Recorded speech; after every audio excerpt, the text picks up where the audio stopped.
Алмаз Акынжанович, мына бүгүнкү күндө пособия маселеси жөнүндө айтып кетким келет.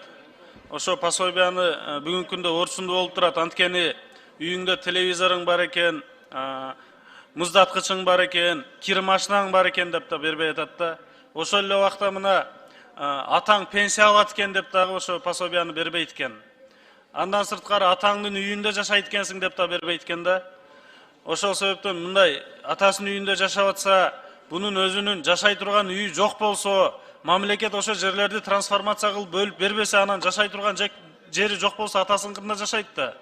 Ошол себептен муну пособия маселесини бир жакшылап карап чыгып туруп, жеңилдетип, ар бир бүгүнкү күндө мына региондордо көпчүлүк мындай аялдар ушу пособияны кадимкидей күтүшөт да.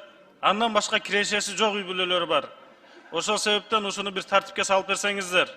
Күйөөң болсо шаарга иштегени кетип калды, же болбосо чет жакка кетти деп туруп кыскартып коюшат экен.